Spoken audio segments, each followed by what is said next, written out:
¿cómo estás? Buenas noches, Gabriel, ¿cómo estás? ¿Cómo te ha ido? Muy bien, muchas gracias. Qué gusto verte, hombre.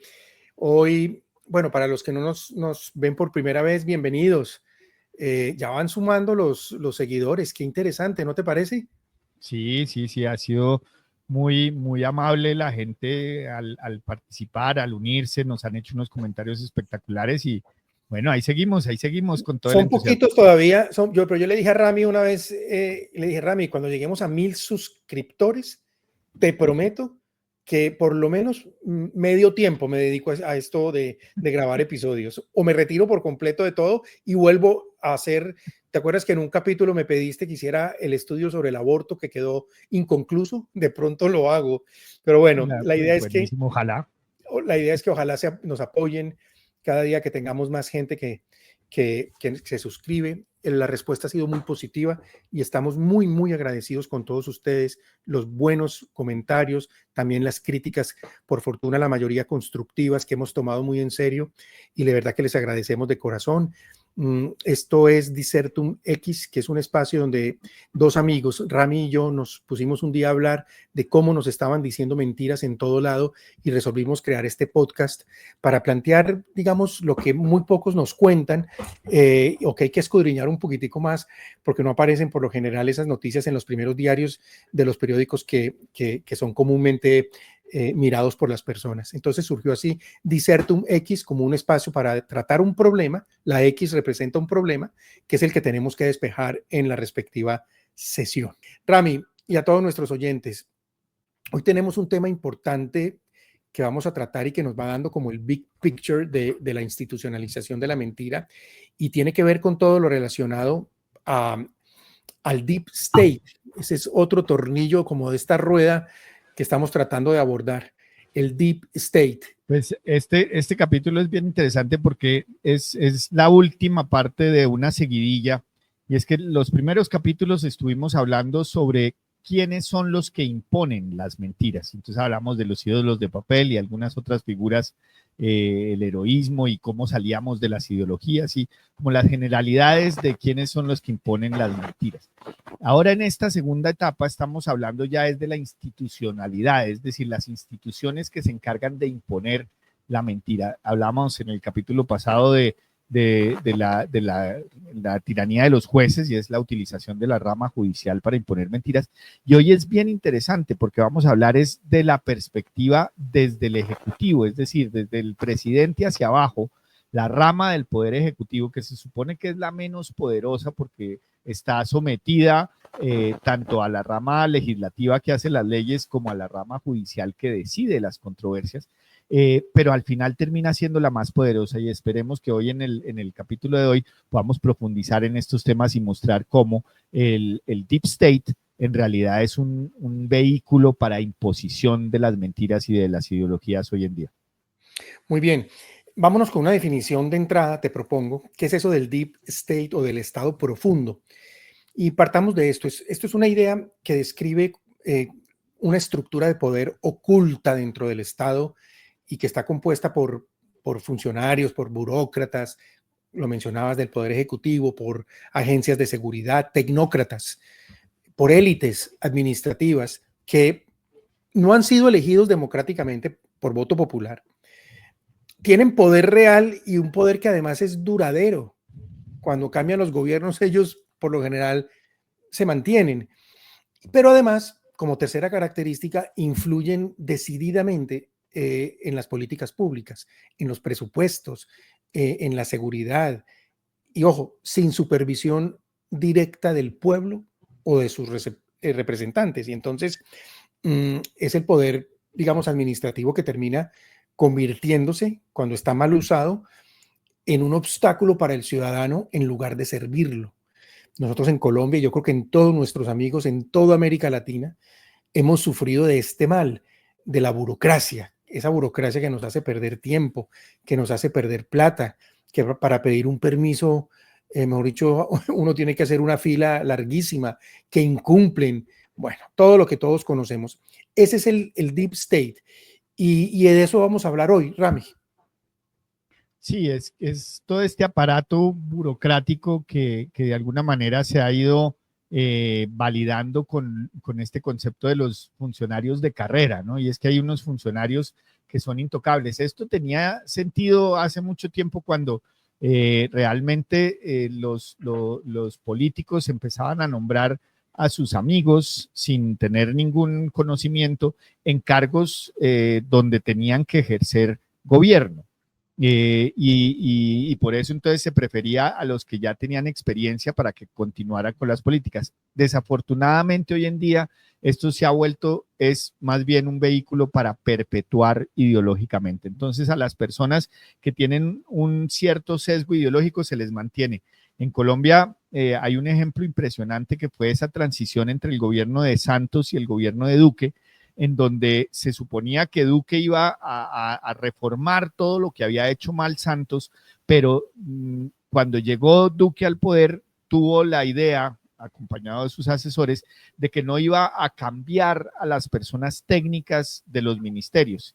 Y entonces estas personas técnicas, en vez de cumplir el mandato popular que se le había dado Duque, que era precisamente acabar con las estructuras mal puestas por Santos, lo que hicieron fue primero, torpedear el ejercicio del poder por parte de Duque, un poco lo que estaría sucediendo hoy en día en Estados Unidos, y por el otro lado, imponer su ideología al final. Entonces, al final lo que sucedió fue que Duque, de cierta manera, defraudó la confianza de muchos de los votantes que habían esperado que se hicieran profundas reformas en comparación con el gobierno de Santos, pero este deep state colombiano, estos funcionarios que en este caso no eran de carrera, pero que no fueron removidos por el gobierno subsiguiente, permearon toda la gestión de ese gobierno y la impidieron y además ejecutaron sus propias políticas que eran contrarias al mandato popular. Muy interesante, pero fíjate que por primera vez estamos viendo en este gobierno de Trump que tú mencionaste que se le está dando durísimo, durísimo a ese deep state. Trump intentó hacerlo mucho en el primer mandato, pero no pudo. Y la verdad se ha dicho que la gente lo que le reclamaba a él fue precisamente eso, que Trump hizo, digamos, ha puesto de moda varios temas en este país. A pesar de que muchos presidentes han hablado del deep state, realmente quien lo ha hablado o tomado acciones tendientes a eliminarlo ha sido precisamente Donald Trump. El otro tema que puso de moda Trump, que todos los políticos y todos los académicos y todos nosotros sabíamos, era sobre los medios de comunicación.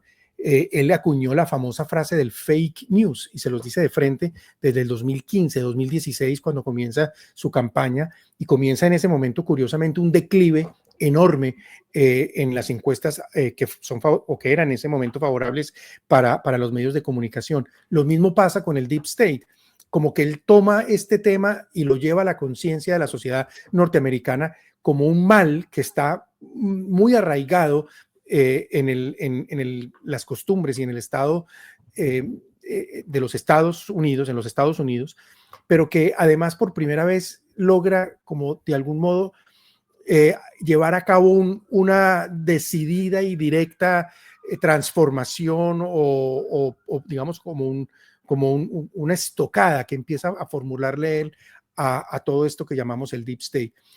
Lo que quiero decir entonces es que aflora mucho con la llegada de Trump al poder y se convierte sobre todo en la segunda campaña, en la segunda presidencia, en la segunda campaña, una de los puntos principales por los cuales él es elegido. Yo decía en otro capítulo, en otro episodio, que uno era lo de la inmigración ilegal, pero el otro gran eje de su campaña fue lo que llaman acá los americanos el swamp, el pantano. El deep state tiene ese nombre acá, el pantano. Es un pantano donde están esas figurillas macabras en el fango de Washington y de las oficinas federales, que están no solo gastando inmensas cantidades de dinero, sino sobre todo oponiéndose a veces, ojo, Rami, coordinadamente a las políticas de este gobierno. Hay una guerra.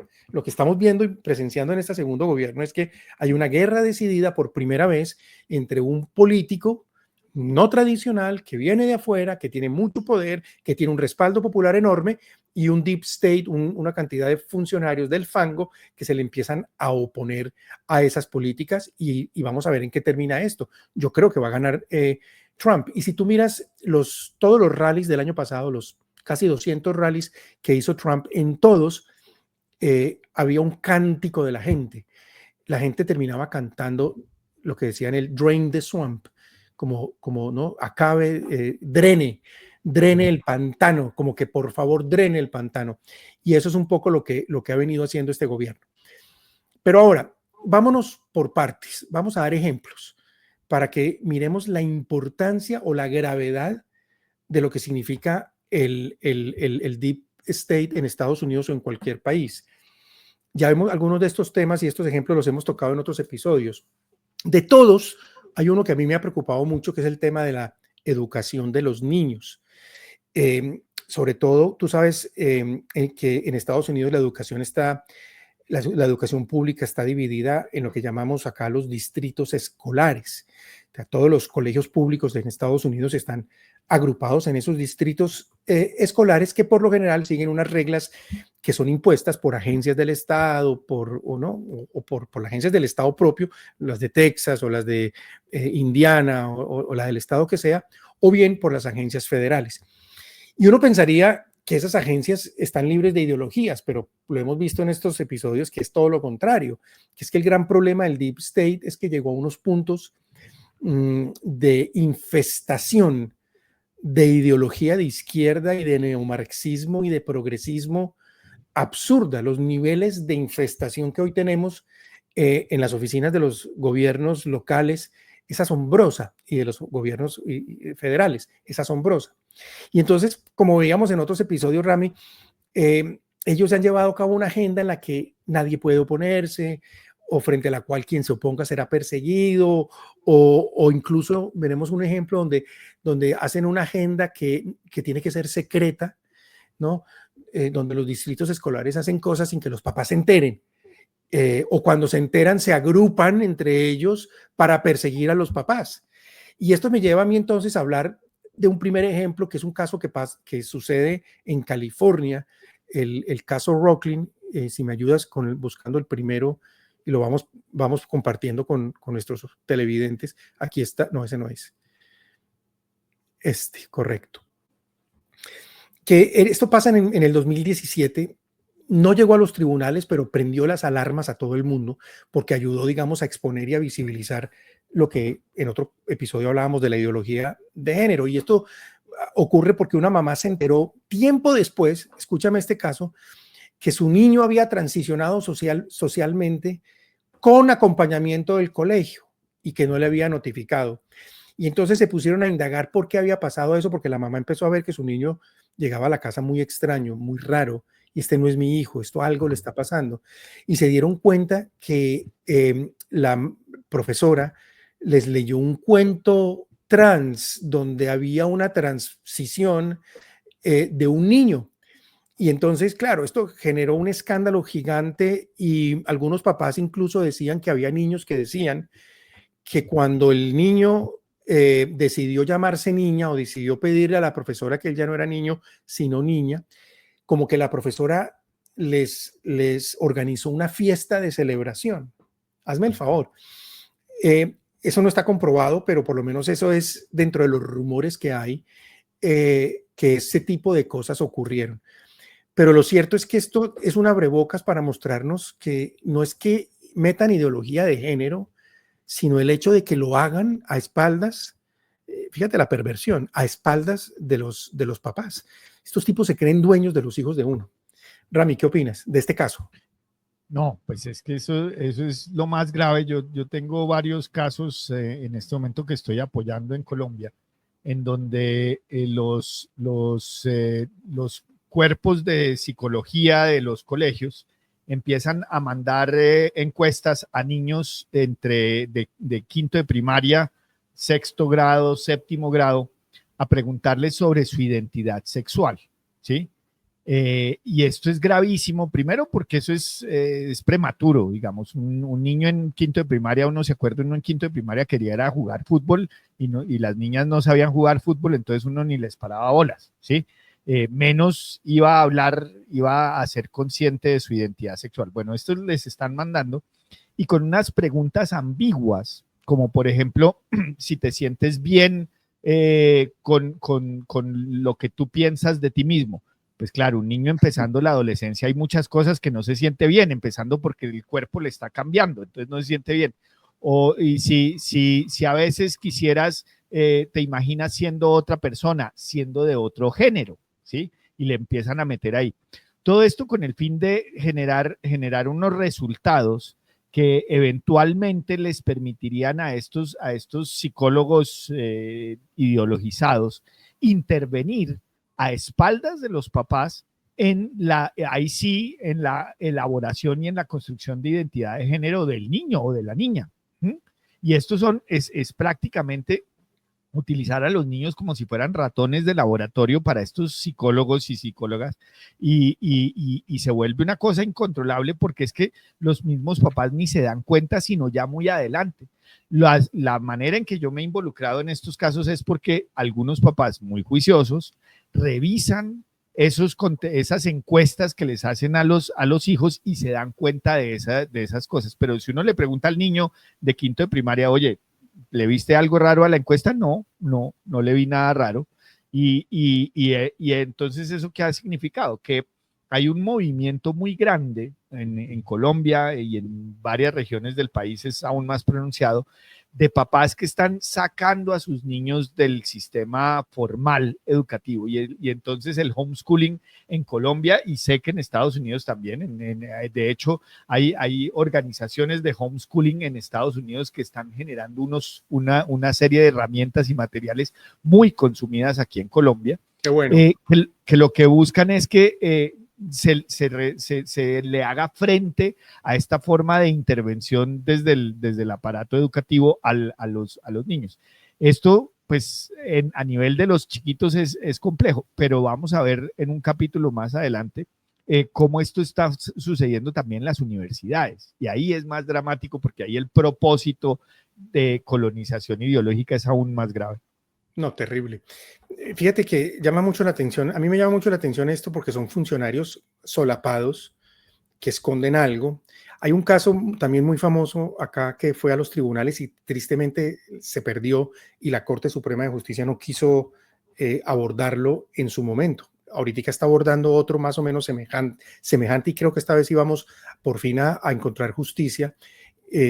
Digamos que en estos días, hace unas semanas, fue la audiencia y lo que aparentemente escuchó uno da lugar a entender que los jueces estuvieron muy molestos con otro caso en el Montgomery County, que eso lo vamos a ver generalmente las sentencias o las decisiones las da a conocer en junio la Corte Suprema de Justicia. Pero mientras llegamos a ese momento, bueno, ya junio es ya casi.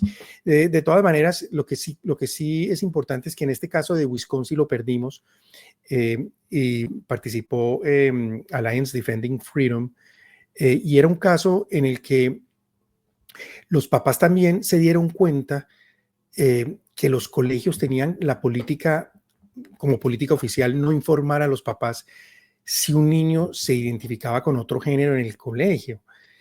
Pero mira lo interesante del caso. Lo interesante del caso es que digamos que el argumento que encontraron o que se esbozó en su momento fue que si los niños pedían a los profesores que por favor no los identificaran con el otro pronombre cuando estuvieran en una reunión con el papá o con los papás, de tal manera que Juan Camilo pasó a ser Juana Camila en el colegio, pero cuando llegaba el papá a reunión de a hablar con el profesor, volvía otra vez a ser Juan Camilo. Yo no creo que esto sea cierto y mucha gente dudó de eso porque un niño, la inocencia de un niño, o sea, quién sabe qué tipo de manipulación hubo ahí. Uno puede especular muchas cosas. Uno puede decir, por ejemplo, que hasta los mismos ideólogos que lo conocemos, acuérdate que los ideólogos son tramposos en su propia actuación, es muy probable que ellos sean los que hayan prevenido a los niños para decirles, oye, no vas a contar esto en tu casa y si te preguntan a tal cosa, porque no tienen esa transparencia. La ideología de género y los ideólogos de género no es que se destaquen propiamente por su transparencia y honestidad, exactamente. Pero bueno, de todas maneras, este caso se perdió en primera instancia, se perdió en segunda instancia, en la apelación y finalmente la Corte decidió no seguir con ellos. Pero como te digo, hay un caso que se está jugando la vida este país y va a ganar, y vamos a ganar, yo creo mucho, ante la Corte Suprema de Justicia por un caso muy semejante, aunque pasa en otro distrito acá. Y hay otro que incluso, digamos que pasó en el 2021 y 2022, pero curiosamente hace unas 3 o 4 semanas salió una noticia relevante de ese caso, y es ¿cómo se llama? En el Fairfax County, en Virginia, y es interesante por varias razones. Es interesante porque los papás descubrieron, primero, que los niños estaban siendo educados o instruidos en educación sexual con material explícito, sin consentimiento de los papás, que eso también creo que pasó en Colombia y ha pasado en México, y ha habido escándalos al respecto. Segundo, que están siendo educados en ideología de género, y sobre todo también en narrativas sobre la raza e historia, centradas como en una perspectiva activista, muy de la luz del racismo y del y que no hay una doctrina por ahí de un grupo de acá que dice que estatalmente hay que reescribirla y comenzar no en 1776, sino en 1619, que es cuando llegan los puritanos a Cape Cod en Massachusetts y fundan, ¿no? La primera colonia. Y entonces lo que dicen ellos que es el patriarcado de los blancos que vinieron a esclavizar, toda la retahíla ridícula de estos temas. Esto es auspiciado por el New York Times, ojo. New York Times le ha apostado todo a este proyecto 1619 y fíjate cómo aparecen los colegios. Entonces ya en los libros de historia también hay ese componente donde se quiere reescribir la historia y mostrar a los ingleses que llegaron acá como los peores sujetos. En Colombia también pasó mucho lo mismo, el odio que de un momento a otro comenzó contra los españoles. Todo lo que nosotros tenemos que agradecer a nuestra conquista por los españoles, comenzando por lo que nos traen una cultura extraordinaria. Es más, cuando uno estudia el derecho indiano, haciendo un paréntesis, uno se da cuenta de la riqueza jurídica y de la cantidad de basura de narrativas que uno escucha sobre los españoles, pero aquí nos desviaríamos mucho del tema. Lo cierto es que en este caso de Virginia, del Fairfax County, que fue en Virginia, este es un caso que no fueron, digamos que está siendo debatido a nivel administrativo, ¿correcto? No a nivel judicial, pero es el que permite que el actual gobernador de Virginia gane las elecciones. Gracias a este caso, como que los papás se volcaron hacia el candidato republicano, que es el actual gobernador, de apellido, si mal no recuerdo, bueno, no sé si está ahí en la noticia, Youngkin, o bueno, lo cierto es que él gana las elecciones y empieza a producir una cantidad de órdenes ejecutivas tendientes digamos, a contrarrestar esto que está pasando en los colegios en ese estado. Y la pelea sigue. Fíjate que en estos días aparece esta noticia en la que dice que el condado del Fairfax insiste en ocultar la información a los papás. O sea, ellos persisten. Es un poco como la arrogancia de que veíamos en la caracterización del prohibition of questioning de los ideólogos. Los ideólogos son inamovibles. Ellos, como su mente es tan estrecha y su visión de la realidad fue modificada, es muy complicado para que ellos asuman otra postura. Digan, mira, yo como papá no quiero que tú les enseñes esto a mi hijo. Yo como gobernador no quiero que en mi estado se enseñe eso. Yo fui elegido por voto popular, no queremos eso. Pero el ideólogo tiene una estrechez de mente tan grande que, sin embargo, él insiste en este tema. ¿Qué opinas, Rami? Pues sí, es que estas dificultades con esta gente, no hay cómo cambiarles la idea, sino simplemente hay que cambiarlos. Es que no admiten el debate, sino en esos casos lo que hay que hacer es cambiar al funcionario, porque es que un funcionario que utilice el cargo, en este caso funcionarios del sistema educativo. Pero Rami, el problema es que son sindicalizados y hay una cantidad de problemas alrededor de la remoción de estos funcionarios. Claro, pero ahí lo que se necesita es voluntad política y Trump nos lo está mostrando de una manera muy evidente, ¿sí? Ahora, dale, perdón. Todo el ejercicio que está haciendo de depuración de los funcionarios públicos a nivel, obviamente, federal, es impresionante. Y eso le debería servir de estándar en general a todo lo largo y ancho del país, y nos debería servir de estándar a toda Latinoamérica y a toda Europa, porque es que si uno no tiene esa voluntad política, puede tener todo el apoyo y el respaldo popular, pero sus reformas no llegan más allá. No, de acuerdo. Y es un muy buen punto, además, cuando uno entiende que precisamente mantener esas políticas tan absurdas como las que mantiene el Fairfax County es lo que llevó a un gobernador a ganar las elecciones. Trump dice mucho que cada vez que, y mucha gente, los comentaristas que yo sigo permanentemente, cada vez que sale una noticia de estas, ellos dicen, por favor, demócratas, sigan hablando así, porque cada vez que tú hablas así, los republicanos ganan más. Y es cierto, fíjate que los demócratas están a unos niveles históricos de desaprobación. Nunca en la historia del Partido Demócrata estaban tan bajos en popularidad como ahora. Pero lo chistoso es que, es decir, es tan radical su posición que no admiten un cambio, que no se dan cuenta que deben cambiar. Ahora, yo te quería hacer, y por eso te quise interrumpir, y es que a mí me llama mucho la atención, Rami, por qué la insistencia, que la vemos en todo lado, de perseguir a los niños. ¿Cuál es el objetivo allí? Esa sí es la cosa más absurda de toda esta ideología perversa, y es que quieren atacar a los niños porque son los más vulnerables. La ideología o las ideologías contra las que estamos luchando hoy en día se especializan en ir por los vulnerables, ¿sí? Inicialmente empezaron por las mujeres, entendiéndolas como un grupo social vulnerable al que, victimizándolas, entonces aparentaban protegerlas y terminaron volviéndose en contra de ellas, al punto en que hoy en muchos deportes los que están ganando son hombres en las competencias de mujeres. Después empezaron por las comunidades históricamente segregadas, también utilizándolos. Y siempre ha habido una lucha contra los niños. Primero, y la más agresiva de todas, es contra los niños en el vientre de sus mamás, que esa es la epidemia del aborto. Ya lo hemos mencionado aquí, 70 millones de bebés abortados anualmente, según la Organización Mundial de la Salud.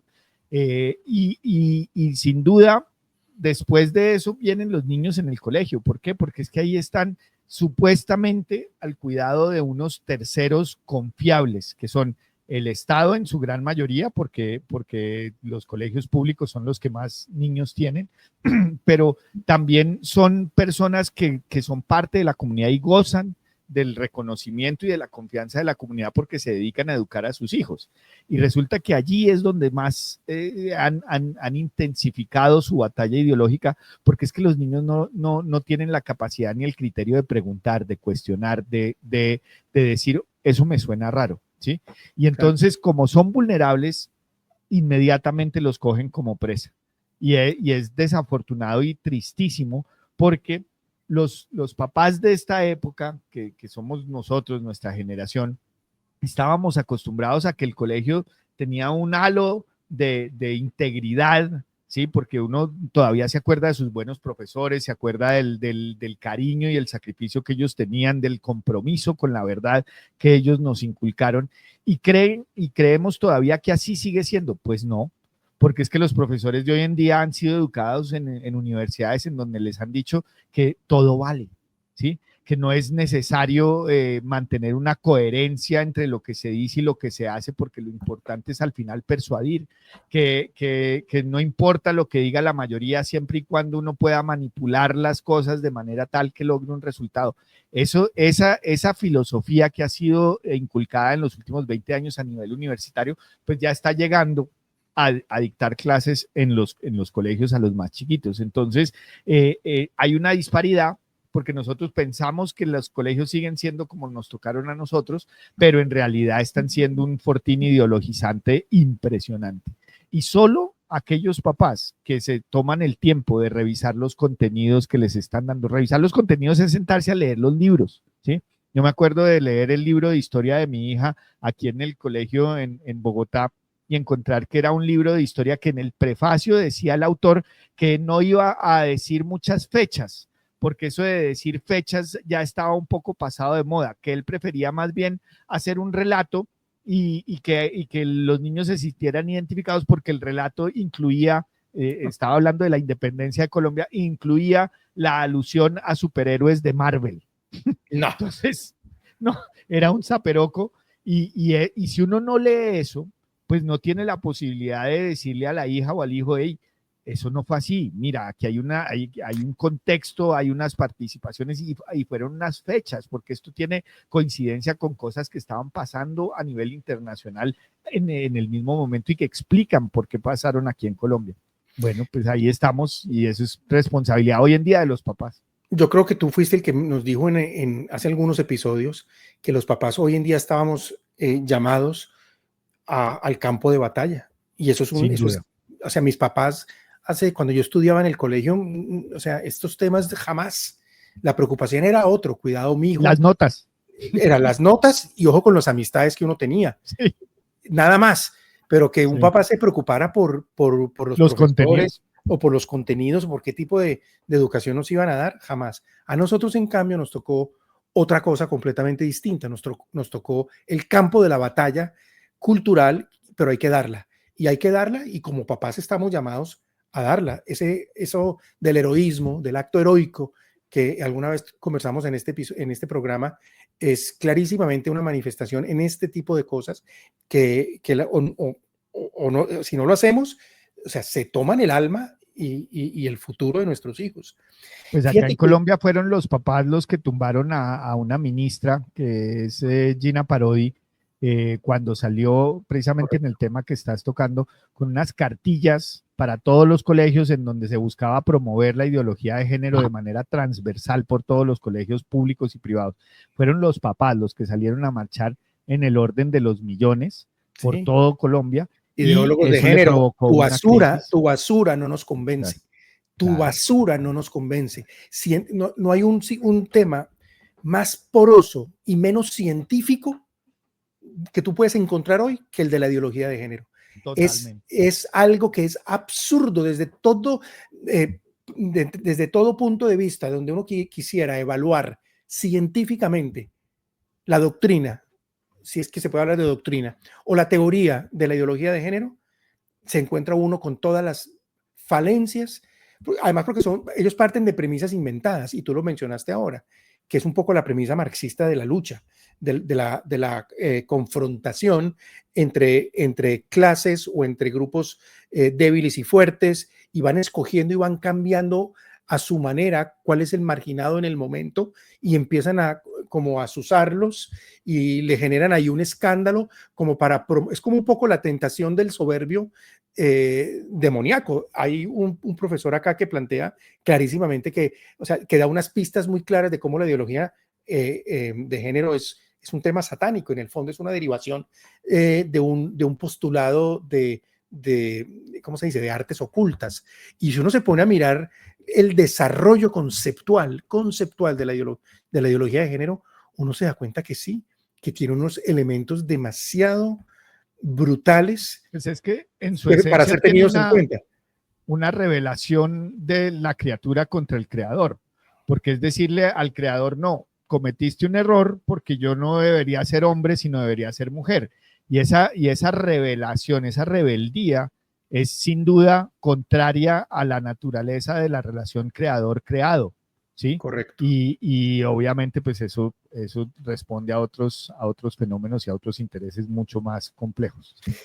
Y mira que cuando hablabas, yo me acordaba, por ejemplo, de Antonio Gramsci, este pensador, filósofo marxista que tanto influyó en lo que estamos viviendo hoy.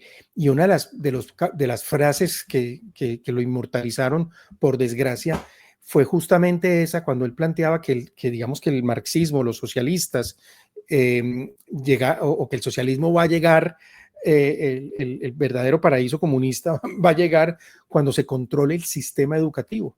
Y él decía, hay que tomarnos control de la cultura, de la educación, de la prensa, de todo eso, pero sobre todo, la conciencia colectiva, decía Gramsci, comienza desde la base, es decir, desde los niños. Fíjate cómo todo va, y este es un tipo que muere en 1937, pero todo eso, ¿no? O Marcuse, Herbert Marcuse, que es otro marxista, filósofo de la Escuela de Frankfurt, que él planteaba la educación como una reingeniería cultural, ¿no? Y tenía esa frase famosa, yo no sé si tú la escuchaste, que ellos tenían que ser tolerantes con la izquierda, pero intolerantes con la derecha.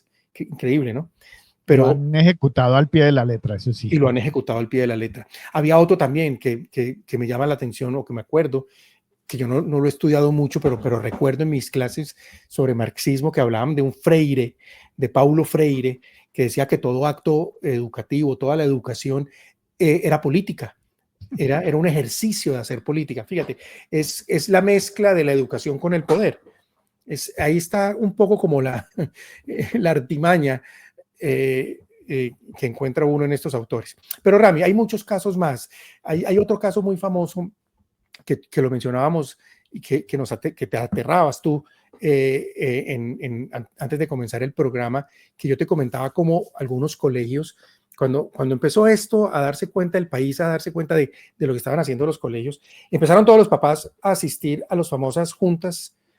Aquí hacen juntas de papás públicas en los counties, donde no, que aquí digamos que los colegios están, como decía yo al comienzo, hacen parte como de un county, ¿correcto? Y esos los asocian en el National Board de los colegios, una organización donde asocian a todos estos. Y entonces, en cada una de las reuniones iban los papás, pero iban a exigir a los educadores que por favor quitaran eso, y algunas veces, digamos, los papás perdían la paciencia, con toda razón, y entonces esta asociación, el National Board de los colegios, le envía una carta secreta, porque esto después se supo, a Biden en el año 2021, donde le pedían que declararan a los papás que protestaban en esas juntas escolares como terroristas domésticos, Rami. Terroristas domésticos. Y después el Attorney General, que ahí está, justamente lo estás mostrando en pantalla, que era Merrick Garland, una defecio, le manda un memo al FBI para que por favor monitoreara a los papás que protestaban en las juntas escolares. ¿Tú puedes creer? ¿Tú puedes creer lo que vivimos en una semidictadura en el gobierno pasado? Y por fortuna esto le salió el tiro por la culata porque los republicanos se dieron cuenta y destaparon la olla y le hicieron un juicio político y todo el mundo se dio cuenta. Y yo pienso, si tú me preguntas a mí como analista político, yo pienso que el verdadero declive, el comienzo del fin del Partido Demócrata comenzó gracias a este memo que estamos viendo en pantalla.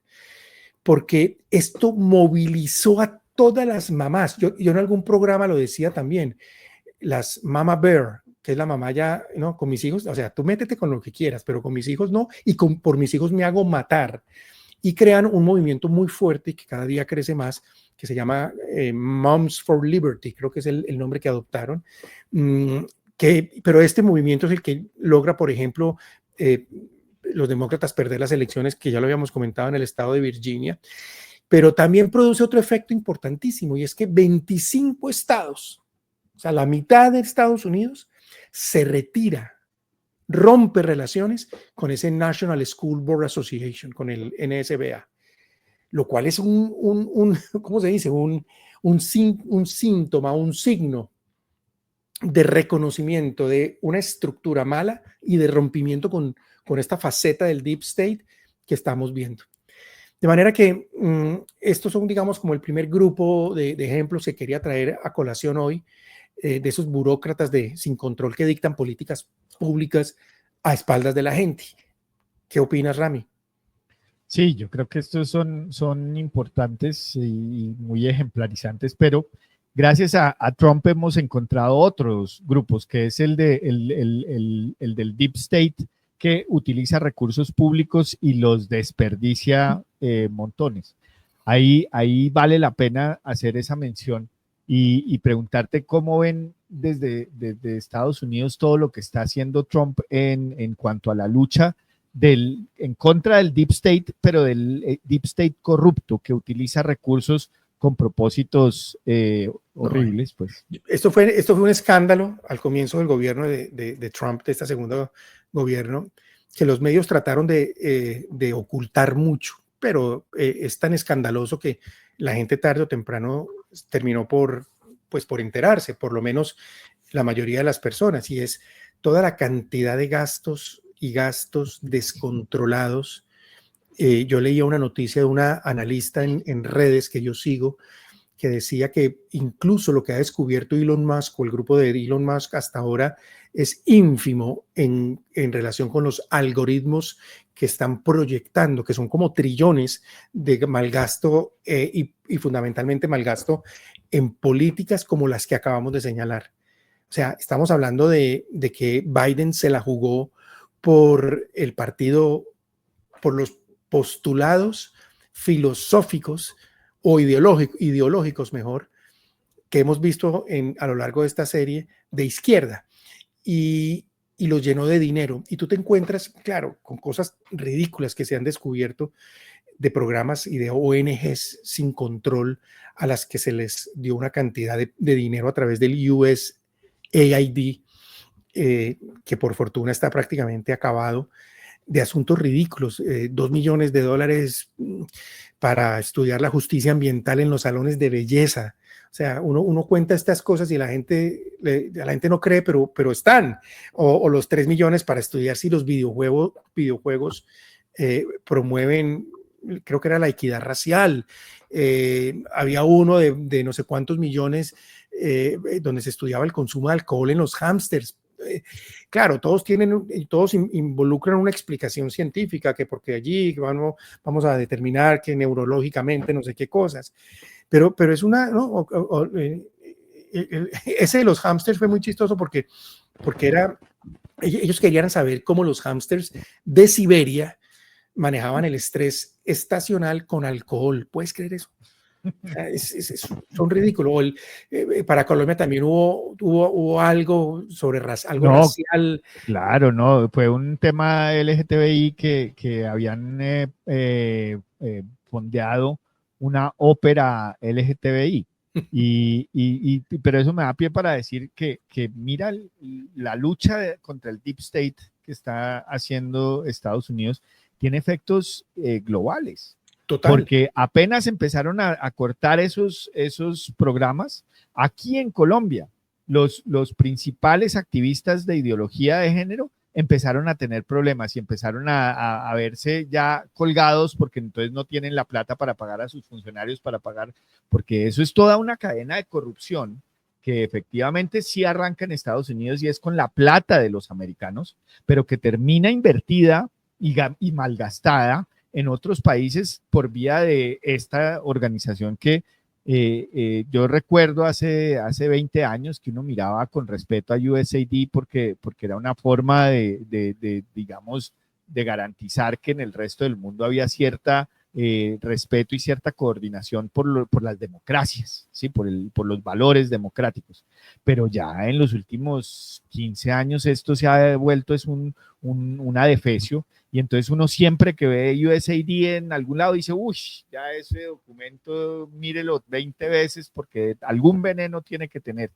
Y de verdad que gracias a esta limpieza del swamp, a esta limpieza del Deep State, ya tenemos efectos concretos en Colombia, por lo menos, Qué bueno. de cómo se ha revitalizado el tema y cómo ya está un poco más equilibrada la cosa.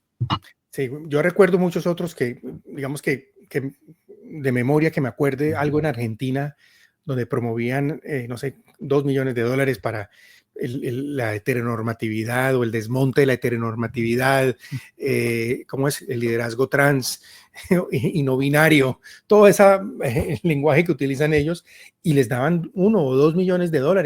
Desde esas cosas, promoviendo ideología de género, o LGTBI, o cosas tan ridículas como lo de los hamsters, o Elon Musk hablaba en algún momento, o alguno del grupo del Doge contó alguna vez que encontraron también, bueno, y todo eso está documentado en esa página que estamos mostrando ahí, donde se gastó una plata para probar.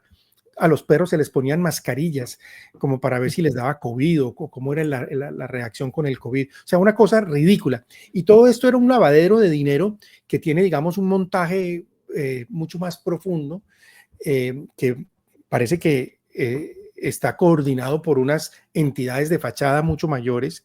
Acá hay otro escándalo muy grande que también va a salir a la luz pública muy pronto, que es el Act Blue, que es como se han financiado los demócratas en los últimos años para la recolección de fondos, y están descubriendo que se roban la identidad de una persona con el Social Security, y ese Social Security empieza a hacer donaciones de $25 mensuales o algo, una cosa chiquita, para no llamar la atención, y todos los meses envía 25, pero son millones. Entonces suma de 25, pero millones de personas, y todo el mundo, pero si yo ni siquiera soy, ¿no? Hoy veía uno más diciendo, poniendo la queja en X, si yo ni siquiera soy demócrata, ¿cómo voy yo a donar a los demócratas? Alguien se robó mi identidad y está haciendo esta donación a través del Act Blue, que eso era también un poco las donaciones que manejaba la hija del juez Merchan.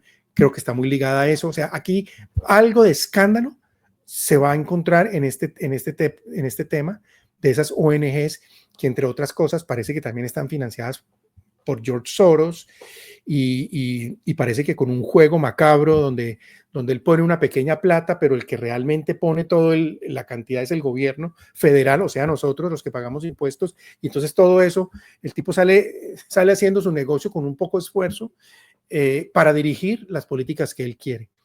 Esto es, yo no sé si esto es apocalíptico o dónde está el tema del engaño, pero es clarísimamente como de ese monstruo de las 7 cabezas que empieza uno a encontrar en todas estas organizaciones, que empieza hoy a salir a la luz pública toda esta corruptela tan grande. Y son gastos y gastos, Rami, ideológicos, porque como tú decías ahora, si fueran gastos en los que uno ve, no, vamos a ayudar a estas comunidades, agua potable, una educación sana, no sé, el logro de la vacunación, llevarles unos estándares de salud, pero nada de eso está ocurriendo. Entonces, lo que está investigando, lo que está sacando el Doge, el programa este que estábamos viendo de Musk, es todo lo contrario, que ellos van y construyen una pared de una escuela en el África, pero no construyen nada más, y con esa pared le ponen el título ahí, USAID, pero ¿y dónde está lo demás? ¿Y cómo así usted recibió $2 millones para la escuela y por qué solamente me construyó una pared? Entonces es el Deep State sin control, dinero gastado, decidido por gobiernos o por funcionarios que no tienen que rendirles cuentas a nadie. Y aquí viene un tema clarísimo, que es el accountability, porque a ver, alguien tiene que responder por eso, y esperemos que así sea. Y el otro grupo también que está ligado es con la guerra y con el gasto militar americano, Rami, y es que es en el sector del Pentágono. Tú sabes que en el Pentágono llevan varios años sin pasar un control de cuentas. O sea, no pueden pasar una auditoría completa. Ellos no han podido dar cuenta de $3,5 trillones que no saben, o sea, logran saber más o menos el 60% de ese $3,5 trillones a dónde se fue, pero el restante no tienen ni idea. Entonces no hacen la auditoría, y es algo que también ha producido mucho escándalo acá, porque el mismo Pentágono reconoce el problema, y sin embargo pues no hay sanciones, no hay recortes. Vamos a ver este gobierno, como tú decías, qué hace al respecto. En fin, yo pienso que con esto agotamos, por lo menos de mi lado, el tema, ¿no? Y también mencionamos el tema del Drain the Swamp, que es un poco hacia donde todo esto está dirigido. Dios quiera que, así como en otros temas, yo decía que está despertando el provida, el mundo provida, está despertando el mundo que reconoce que los hombres nacen hombres y las mujeres nacen, o sea, que hay hombres y mujeres por nacimiento, que está como retornando el sentido común. Esperemos que aquí también se logre un poco de eso con estas figuras desastrosas de gasto, y que se puedan perseguir a estos personajes, y que haya la accountability, la responsabilidad que es tan importante y tan ejemplarizante en estos casos, Ram. Sí, yo creo que mi conclusión de este programa es que cuando pensemos en quién votar en las elecciones que van a venir en todo el mundo, reclamémosle desde el principio a nuestro candidato que tenga el valor político de drain the swamp, ¿no? En donde sea. Es decir, que no basta con que diga que quiere incorporar unas reformas, sino que desde el principio esté comprometido a poner en los cargos públicos a personas idóneas para promoverlas, pero también a remover a las personas que dentro de los cargos medios están totalmente matriculadas ideológicamente con las cosas opuestas o las ideas opuestas a las que debe ser elegido. Yo creo que hoy en día el voto tiene que ser muy exigente, ¿sí? Claro. No basta con simplemente ir y votar y ya, porque es que estamos entregando en cada voto, en cada elección, el futuro nuestro, el de nuestras familias, el de nuestros hijos y el de las generaciones, porque esta batalla ideológica, como lo estamos viendo, ya ha colmado, ya ha llegado prácticamente a nuestra casa, ¿sí? Y si no nos defendemos, pues entonces vamos a ser responsables de lo que esto implique para nuestras generaciones por venir. Ese video viral de Javier Milei, ¡fuera!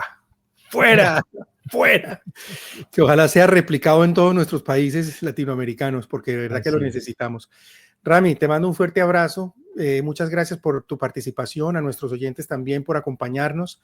Nuevamente les pedimos que opriman el botón, que nos apoyen, que nos vean, que nos difundan.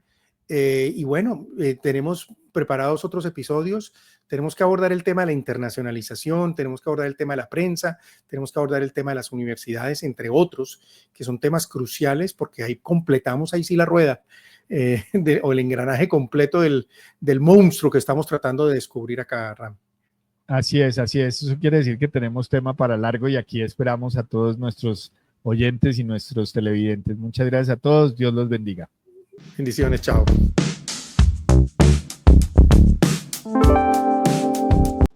Si este proyecto te gustó, suscríbete ahora. Hazlo ya, por favor. Suscríbete. Nos queremos pensionar.